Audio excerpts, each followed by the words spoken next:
तुम मुझे अपने घर ले चलो। माफ करना जानवी, लेकिन तुम तो करोड़पति बाप की बेटी हो। मैं इतना अमीर नहीं हूँ, इसलिए मेरे पास तुम्हारे मायके जैसा ना तो घर है और ना ही सुख सुविधाएं।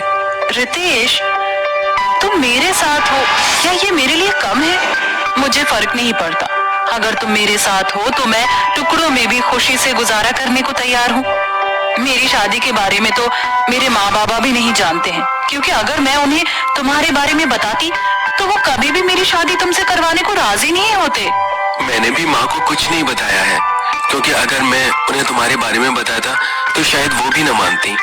लेकिन जो भी हो, भगवान ने हमारा साथ लिखा था, तो देखो मैं तुम्हारी दुल्हन बन ही गई।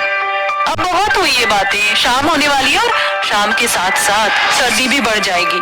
चलो हम दोनों जल्दी से अपने घर चलते हैं। रितेश जानवी का हाथ पकड़कर उसे अपने घर ले गया। रितेश की माँ को उम्मीद भी नहीं थी कि आज के दिन उसका बेटा बहू के साथ घर लौटेगा। बेटा, ये लड़की कौन है? माँ, आप मेरा हुलिया देखकर समझ तो गई होगी। तूने हमसे बिना पूछे शादी कर ली? हाँ बाबा, मैं और जानवी एक दूसरे से बहुत ज्यादा प्यार करते हैं, इसीलिए मैंने अपनी मोहब्बत को आज एक रिश्ते का नाम ही दे दिया। लेकिन बेटा, ये लड़की तो मुझे बहुत ही बड़े घराने की लग रही है। माँ, जानवी भले ही बड़े घर की बेटी है, लेकिन मेरा यकीन मानिए, जानवी आपको बहुत खुश रखेगी। ये दिल की बड़ी ही अच्छी है। तुझे पसंद है तो तू ऐसा बोलेगा ही, लेकिन खैर छोड़ो, एक दिन तो हमें तेरी भी शादी करनी ही थी। आजा बहू, हमारे इस छोटे से घर में तेरा स्वागत है। हरिकिशन और सुनंदा ने बिना किसी चिक के अपनी बहू को घर के अंदर बुला लिया।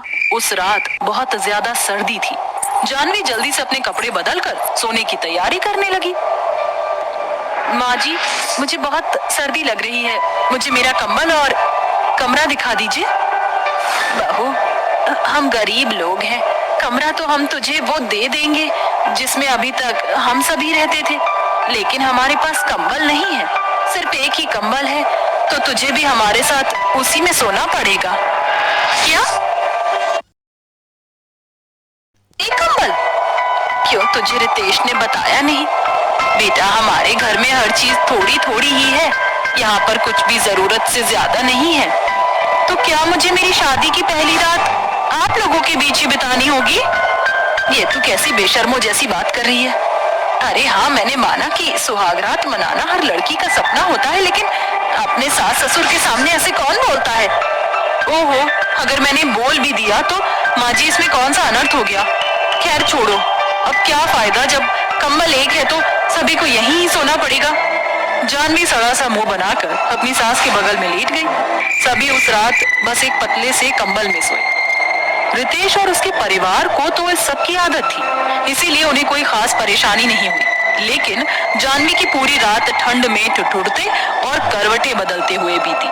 अगली सुबह, अरे बहू, ये इतनी सुबह सुबह कहाँ जाने की तैयारी में है? माँ जी, मेरी सारी रात जागते हुए बीती है। अगर ऐसा ही रहा तो हो सकता है कि मैं स्वर्ग से हार जाऊं, इसीलिए मैं तो चली अपने लिए कंबल लेने। लेकिन कंबल के लिए तेरे पास पैसे हैं क्या? मेरे बाबा ने मेरे बैंक में काफी पैसा छोड़ा हुआ है, मैं आज उन्हीं पैसों से अपने लिए एक बहुत ही अच्छा कंबल लेकर आऊंगी। जानवी ऐसे बोलकर कंबल लेने चली गई और उसने बाजार से एक बहुत ही मोटा और नरम और गर्म कंबल खरीद लिया। हाय मेरा कंबल, आज से पहले मुझे कभी भी कंबल पर इतना प्यार नहीं आया। अब मैं अपना नया कंबल ओढ़कर सोऊंगी और किसी को इसे हाथ भी नहीं लगाने दूंगी। जानवी ऐसे ही सोचती हुई अपना नया कंबल अपने घर ले गई। वो देखने में भी बहुत ही सुंदर था। नया कंबल घर में आना गरीब परिवार में किसी कीमती चीज से कम नहीं था। अरे वाह बहू, माँ जी, इस कंबल को आप हाथ मत लगाइए, हटिए, ये मेरा है। तो तू ऐसा क्यों कर रही है बहू? बस ये कंबल मेरा है, दूर रहिए।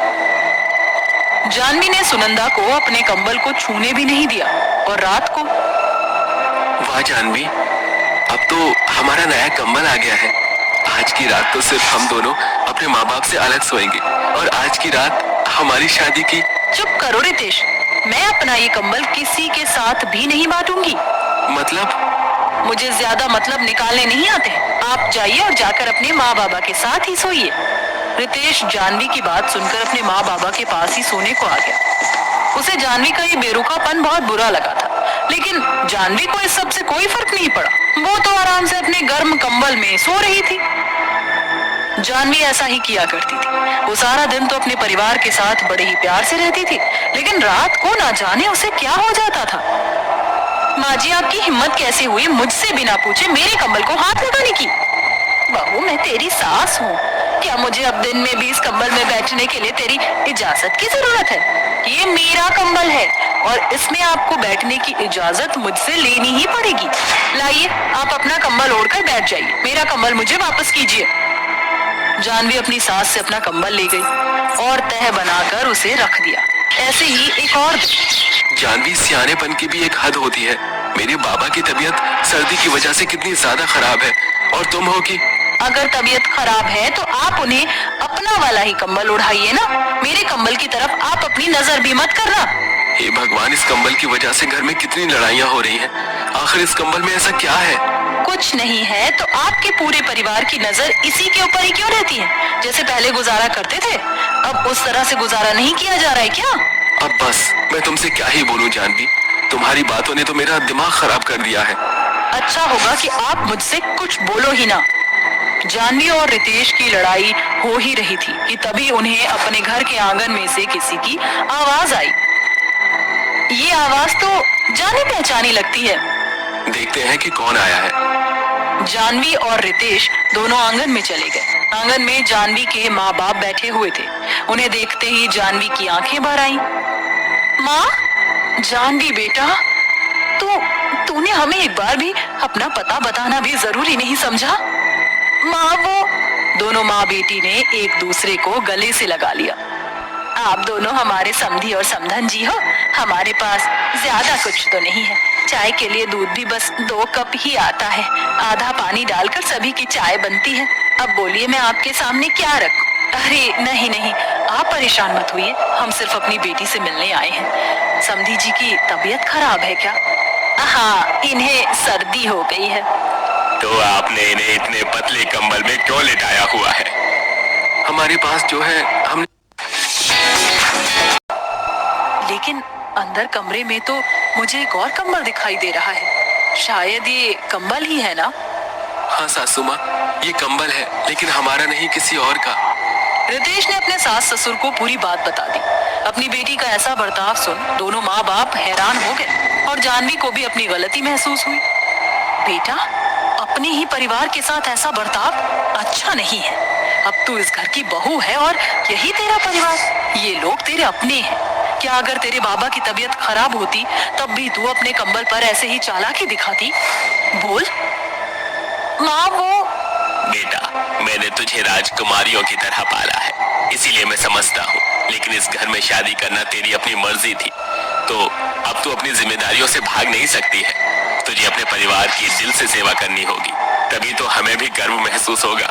हाँ बाबा, मैं समझ गई। ठंड लगने की वजह से मैं सिर्फ अपने ही बारे में सोच रही थी, लेकिन आप दोनों ने आकर मेरी आंखें खोल दी। मैं अब से ऐसा कभी नहीं करूंगी। ऐसे बोलकर जानवी अपना कंबल ले आई और अपने ससुर जी को उड़ा दिया। ये हुई ना मेरी बच्ची वाली बात। तो फिक्र मत कर, मैं यहाँ पर 2-3 कंबल और भिजवा दूंगा ताकि आप लोगों को कोई दिक्कत ना हो। अच्छा, अब हम चलते हैं। जानवी का बाप चला गया और उसने घर जाकर जानवी के ससुराल में कंबल भिजवा दिए। जानवी अब अपने परिवार के साथ मिलजुल कर रहती थी और उनकी मन लगाकर सेवा करती। सास